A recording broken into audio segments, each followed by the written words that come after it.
Hi, I'm Sarah. And I'm Helen. And this is the Squiggly Careers Podcast, where every week we share ideas for action and tools to try out that we really hope will help you to navigate your squiggly career with a bit more confidence, clarity and control. We can't ignore your voice. Okay. Sarah's a bit croaky, everybody. We're recording this at the end of a relatively long day. We were together for about 8 o'clock prepping stuff this morning, and we've been filming and talking all day for some different videos that we create for lots of the sessions that we run. That combined with a bit of a cold has Sarah a little bit croaky in this episode. Yeah. I've done that thing of having the flu jab for some very, very good reasons, and I feel like that jab has sort of given me a tiny bit of flu, and I know none of the science behind this, so I'm blaming that. Also I'm so weedy when it comes to needles, so when I had this flu jab, she was like, I'm just going to do it. I was like, I'm just going to look the other way. I'm like, so I'm so proud of myself for having it, and all my family like know that, and they were like, well done, Sarah, like that's really, really good. I do love you, but you are weedy. You are with any kind of illnessy type thing. So, but hey, you say that, but I'm still here, still recording our podcast. So, a dedicated weed. And what are we talking about today? So today we're going to talk about how to make your job applications stand out. And so we know that this might not be relevant for everybody right now, but we're probably all applying for a job at some point every couple of years, whether that's internally or externally. And I always think we also always know somebody who is applying for a job. So even if this is not you right now, perhaps there's something that you'll hear today that you'll be able to help someone else with. And actually, I think, well, I haven't applied for a job for a while because I'm running our business with you and I don't need to apply for a role. But there have been a couple of awards that I have put us forward for different things, which have required me to like update my CV and fill in an application form. So I still think a lot of what we're talking about would apply for those sorts of things if anyone's putting them forward for funding or for awards, that sort of thing. Yeah, and I've applied for a few jobs where they're more trustee or volunteer roles. And also we have recently advertised a role for Amazing If, where we got more than 200 applications. So I feel like I have read a lot of job applications in the last couple of weeks because I've read pretty much every single one. And Lucy, who's in our team, has read every one in lots of detail. So we did also ask her for her top tips, having spent a lot of time in this world in the last few weeks. So we're going to go through a couple of different things in the conversation today about how to make your job application stand out. We'll talk about CVs, we'll talk a little bit about covering letters, we'll talk a bit about LinkedIn and how that's part of it. But whatever you are required to produce as part of your application, there are 3 questions that you need to make sure that whoever is reading the things that you are creating and sharing is in no doubt about. And those 3 things are: why me, why this role, and why this company. And I think before you put like pen to paper, which is a very retro statement, or you type out some details on a form, before you do any of that, I think it is worth just thinking that through for yourself. Even if it's just 5 minutes and you do a bit of a mind map, there'll be a lot of insights that you get from the why me, why this role, why this company, that you can then formalize into all of the different forms that people need you to fill out. And so we thought it was useful to start with some of the brilliant basics around your CV, because I think you don't get the chance to stand out unless you get some of these things right. It's almost like these are the starting point, and to go beyond this, you need to get these kind of basic things in place. And so a few things just to think about when you're creating or writing your CV and sharing it. Firstly, a really small tip, but I think it does make quite a big difference. Share your CV as a PDF if you can. And I'm not sure I have always done this, but the advantage of a PDF is that you don't lose any formatting. So nothing can kind of get wonky or lost in the kind of virtual waves. You don't, your spacing can't go a bit strange, and you're kind of in then control of what people see. Don't lose the effort that you've put into your CV at the last moment by sharing it in a format where it could get interpreted in a way that you didn't intend, or systems could get in the way. You don't want to leave your CV to chance if you can avoid it. The next one, which I feel like I have always been told and really stuck to, and I don't want to know if this is just old school or not, but I still very much subscribe to the no more than 2 pages rule. So no more than 2 pages of sort of A4 on Word, and make sure you have some white space. I have seen quite a few CVs where they are difficult to read and maybe there's too much information in there. And CVs are read quickly. Most people will be like us, where you've got lots of applications for a role and you're reading lots and lots of CVs. So you can't spend half an hour on a CV. You're reading, I sort of often think, I read the summary, I'm looking for some key skills, I'm interested in people's experience, but you can't spend lots and lots of time interpreting. So just make life easy for your reader. It's a bit like when you write anything, like think of your reader and almost step back from your CV and just think, does this feel easy to read? Does this feel like something I want to spend time with? Well, also the reader is reading this application as part of a process, which means there's going to be more than just yours to read, but also part of their day job, which means that they've probably got 101 emails to read as well, in addition to whatever else they're trying to do. And so I think when somebody just looks at a really long, wordy CV, it's a bit like you feel like you've got to take a deep breath. And I don't think it really creates an impression of clarity. And lots of organisations today are looking for people who can communicate clearly and succinctly, because we've got so much information already. You don't necessarily want someone who can't see through all of that noise and really be specific about the points that matter. And so, as a reminder, your CV is your best bits, not a list of everything you've ever done. And I think this is really tempting to get wrong. And it's a trap that's easy to fall into because you are proud and you've worked really hard for all of those things that you want to share with someone else. And also you're having to edit. It's way easier to not edit, to just think, well, I'm just going to share everything in the hope that something sticks. But I can promise you it won't. So the way that I've often found it quite useful when I've been doing my CVs is I always start with achievements. What's like my number one achievement that I want to share for each role? And then if I've got space, what might the second achievement or the third achievement look like or kind of sound like? And usually for my more recent roles, I might have 2 or 3 achievements, and then sort of going further back in my squiggly career, I reduce and I edit down even further. And it doesn't mean that you can't describe your role, but I often tend to do that almost underneath the role that I've been doing in one sentence. So if you were to summarize your role in a sentence in terms of what are your responsibilities, what would that sound like?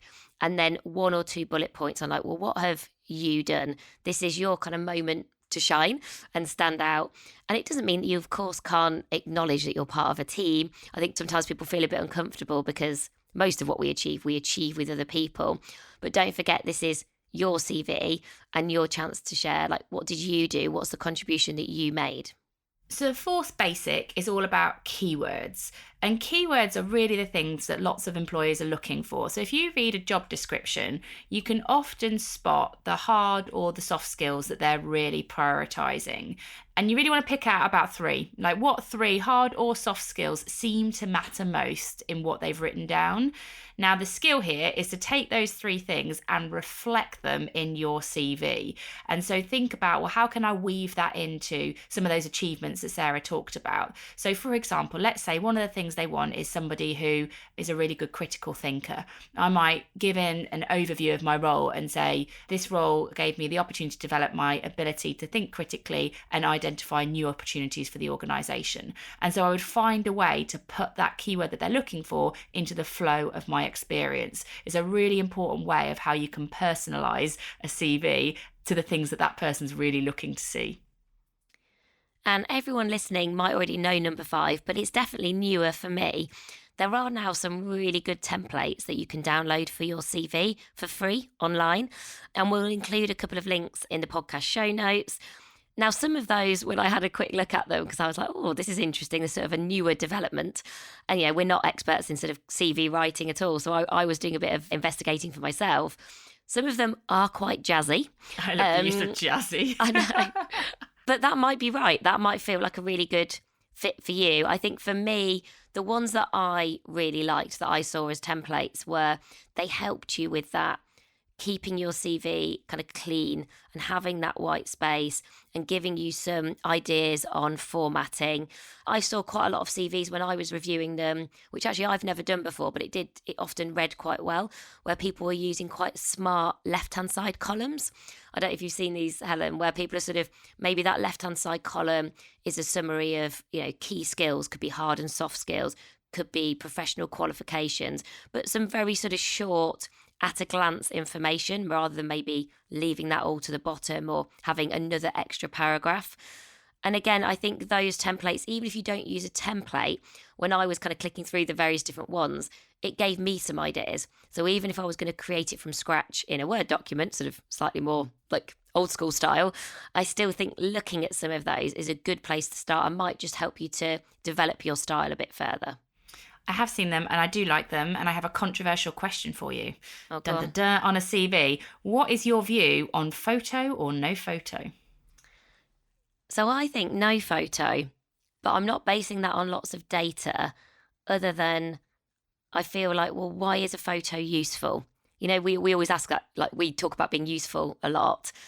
And I don't want anyone to judge me based on my photo or what I look like or what gender I am. And I sort of feel like a photo shouldn't be helping someone to make a decision. And I've even worked in a company before where we experimented with taking names off CVs, you know, to try and make sure that we hadn't got any kind of unconscious bias as part of the process. So I feel like photos could add in more unconscious bias, but that's not based on sort of science or me knowing lots about it. But I remember seeing a few CVs with photos and actually feeling a bit uncomfortable about it because I was just thinking, you know, when you think, well, I'm not quite sure what's happening in my brain in this moment, and I'd hate the idea that I'm making a judgment based on that. But I saw lots of templates with photos on, so people are obviously using them, and I saw CVs with photos as well. What do you think? I'm with you. I think I wouldn't want to consciously feed into a bias. Because it just doesn't feel, for me, it just makes me feel quite uncomfortable about the process. And I can understand why a lot of people do kind of blind recruiting to get rid of some of the biases that come into it. And I wouldn't want to rule myself out because I'd suddenly put a picture in and someone was like, oh, we now can't have Helen because she's put a photo in, she's biased the process.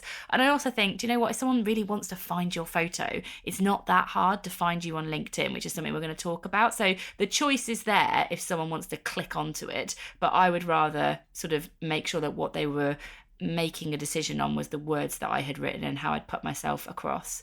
The only other thing I would say on CVs actually is we talked about it in the part of the process where you've got quite a lot of control. So you can create the CV, you can send it as a PDF. There are definitely situations where people will ask you to fill in a form. So the same sort of contents as there will be on your CV, but they'll want you to cut and paste it into a form. What I would recommend is that any time there's a form filling, like an online thing, just make sure that you are cutting and pasting the copy into a document that you can refer back to, because I know a lot of people will type it out from scratch when they're filling out those boxes, but then you click send and most of the time you can't remember what you sent. And so if you do have an interview, you might be thinking, what did I say? What did I not say? So I would always just have one document where you can read it all in one place and sort of move it across from that one document into the form you're filling online so you've got a record of it. Well, also that helps you to both spell check, but also I would often get somebody else to read that for me. You know, just someone with a bit of distance who can just check that things make sense. They can spot things that you just can't see for yourself. Even when you read things 3 times, it is amazing how someone different can just read it, you know, reading it for the first time and can spot, oh, you repeated the word the. And for whatever reason, somehow your spell check or, you know, it's not got underlined in red. And so I think that's the other advantage of doing that. So to summarise with your CV, what are you aiming for? You're aiming for, I think, ease. Easy to read, easy to understand, and easy to pick out the best bits.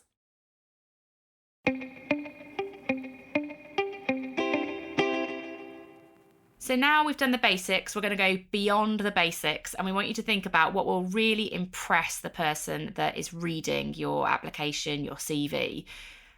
The easiest way to do this is put yourself in the shoes of either the person who might be reading it or the company. So think a little bit about the culture. So to give you an example of this, we had quite a lot of people who were applying for the job that we're recruiting for who described their career as squiggly. So what they had taken there is a word that is, you know, it's part of something we say every day. It's part of our mission to make squiggly careers better for everybody. And they'd reflected that in their application, which made us feel like they knew what we did and what was important to us, and they'd taken the time to personalize their application so it was reflected in the words. And you can do that, I think, most easily at like the top of your CV, because you really don't want the personalization to get lost. So you can do that keyword thing that we mentioned throughout, but those things that are personal about, why this is the right role for you, the sense of connection that you might have with the company or the culture, I think that stuff can really stand out in that top paragraph of your CV.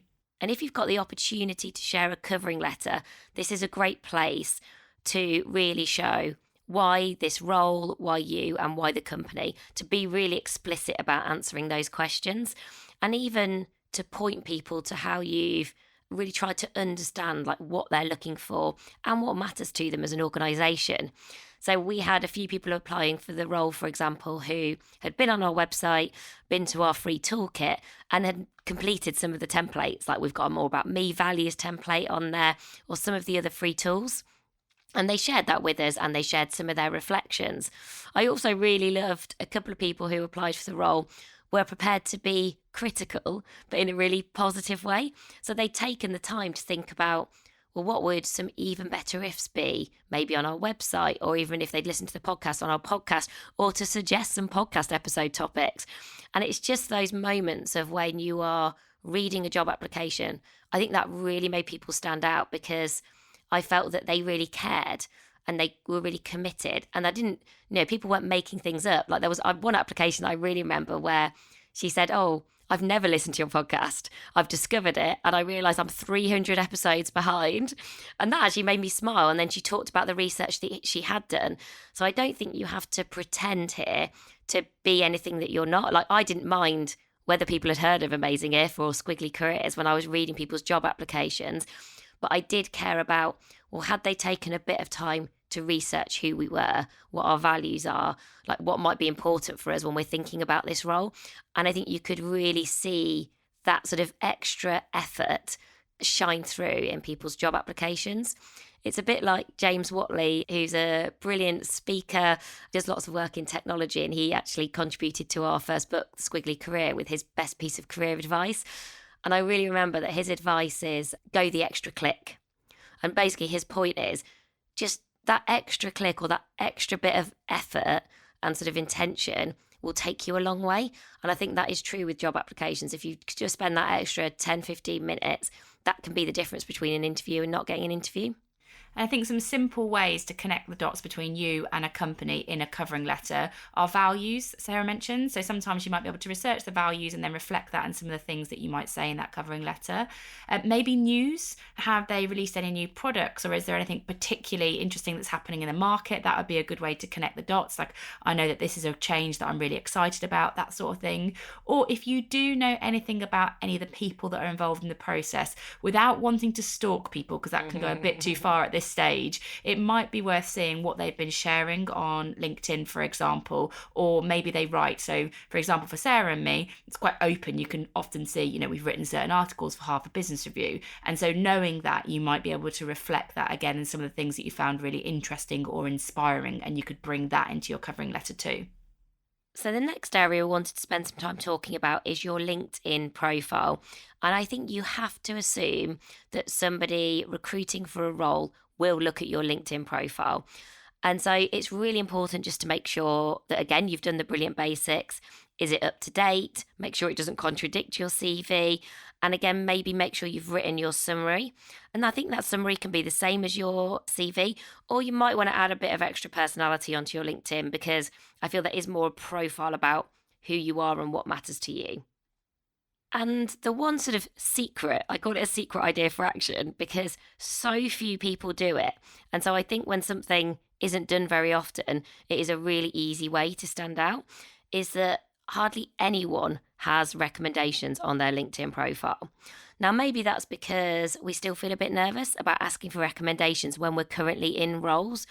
But I think you can get around that by collecting recommendations as you go and not making it feel like I need a recommendation because I'm clearly applying for another job. So almost like the sooner that you start to do this, the better. And if you don't have any, never be afraid to go back to previous colleagues that you've worked with. I don't think people will be offended that you're reconnecting. I think often people are just happy to help. And again, hedge your bets, ask more than one person. Think about who are 5 colleagues I've worked with so far in my career and, figure out who are the ones who I think are most likely to help me out, do me a bit of a 5-minute favor, and just ask them for a LinkedIn recommendation. And you might even want to go a bit further than that, especially if you've not spoken to someone for a while. I think I might even email somebody if I'd still got their email address and just say, oh, Helen, we've not been in touch for a while. It's been on my mind for ages to sort out my LinkedIn profile. And everyone will be like, yeah, I've been meaning to do that for ages. It's a bit like sorting your CV, isn't it? Like you all think, oh, we should do this as we go. And then we never do. So everyone will get it and then just say, but I'd really appreciate it if you could just write a couple of sentences for me for my LinkedIn profile.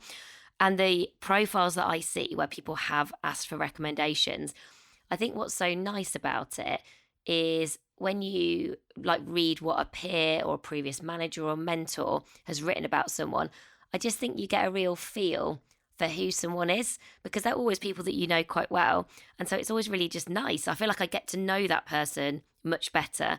And I also get a sense that they care about their career because they have made the effort to go and get those recommendations.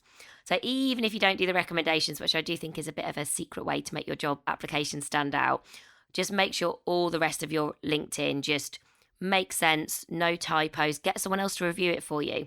If I was thinking about applying for a role, I would probably send my LinkedIn profile to a couple of work best friends, past and present, and just say, could you have a scan of this profile? Just let me know if there's anything you spot that doesn't make sense, any typos, or kind of any advice for how I could make it even better. And again, maybe you could even do a bit of a LinkedIn profile swap. So you might be like, oh, well, I'll review yours if you review mine. And I suspect that would be something that lots of people would find helpful. I think of it as like a LinkedIn lookover. And it's just part of building your brand as well as applying for roles. I would say as well with LinkedIn, one of the most powerful parts of LinkedIn is your headline. So where it is your job title. Now, caveat, I think as soon as you start significantly playing around with that headline, it's like a red flag that you're trying to do something quite intentional. So you're looking for a role. But for example, you could just be Helen Tupper, project manager at whatever company. So, literally, it says the job that I do. But lots of people might say Helen Tupper, project manager with a passion for improving things. Probably don't do things, but you get with a passion for improvement or whatever it would be, or a passion for people, or purpose-driven leader on a mission to make work better for everyone, or something like that. So again, this has got to feel natural. You don't want it to feel forced or false, but I do think it's one of the first things that people will see is that very first headline, and you can play around with it so it feels like you and it does stand out. But I do think it depends on how open you are about this particular process, because if you're going from very low engagement to LinkedIn to a new profile picture and a new headline, a brand new profile, people might think, oh, interesting, Helen, looking to move on from Amazing If then, clearly. So just, be aware of the impression that creates too. And you can also, in your settings in LinkedIn, because I've definitely changed this, that I don't want to make an announcement almost every time I'm making a tweak to my LinkedIn profile, because I'll often... I'll add a sentence into my summary, or I might think, I'd forgotten to add on that professional certificate I've done or something. And so you can turn off the settings in your profile so that it shares that with everyone that you're connected with. And I think most people do have that turned off now, but you might just want to go in and just check that, because then it just means that you can play around with your profile. No one suddenly gets a sort of flashing light that goes, Sarah's looking for a role, Sarah's looking for a role. And I think it just gives you that kind of space to just get it to the point that you feel happy with it. And if you want any more sort of tips and tricks on how to use LinkedIn, a while ago now, over 2 years, we did an episode with Rachel Glynn from LinkedIn about, just things about your profile and some of your settings, some of the stuff that Sarah has talked about there. And it might be worth a listen. LinkedIn's only part of the answer when you're applying, but it is quite an important part now. You definitely want to kind of make it as impactful as possible. So there'll be some extra tips there. Well, I suspect different industries use LinkedIn in a different way, and I'm sure it's more important for some than others. Personally, I found when I'm reviewing job applications or just talking to people and having curious career conversations, it's not the first thing that I would look at. I would look at someone's application, I'd look at the answers to questions, I'd look at their CV. But if I'm sort of starting to feel impressed, if I'm starting to feel intrigued and interested, that's when I then go to LinkedIn. So I suspect, unless you are a recruiter, I guess sometimes recruiters go straight to LinkedIn. For me, it's sort of the almost that when I'm starting to then make some distinction between, okay, well, I've got 5 brilliant people here, but I've only got 3 people I can interview. How do I start to spot who really stands out? Then I might start to look at LinkedIn, and that would then inform my decision. And so just 5 things to remember before you hit send. Here are 5 things that you really want to work your way through. And we'll put a bit of a summary on this on social, on LinkedIn and Instagram, so you've got all the details. First one, typos. Make sure that you haven't got anything that's going to let you down. Second, jargon. Just be aware that the company that you're in now probably has some words and phrases that are meaningful for you, but meaningless to most other people. So get rid of the jargon. Keywords, that point we mentioned, weave those in because it definitely is some of the stuff that people are looking to see. Personalize it wherever possible. Do not just send out generic CVs. It's really, really obvious. And just think about consistency. So if people are looking at your CV and your covering letter and LinkedIn, you want dates and the kind of feel that you're creating to be consistent across those different places. So that's everything for this week. We hope if you are applying for a role at the moment, it has felt useful. Let us know what else you'd add to the list or how else we can help. We always love to hear from you. We're Helen and Sarah at squigglycareers.com. I'd also be really interested if anyone is going through this application process and something different is happening. Maybe they've got you to do something slightly random or fill in a form you've never seen before. Please let us know, because we try to stay aware as possible with what's going on in many different areas of work so that we can help people with their careers. But if there is something that you have gone through a particular point in a process, let us know so that we can make sure that people have got the support and they feel as prepared as possible. So thank you so much for listening. We're back with you again soon. Bye for now. Bye everyone.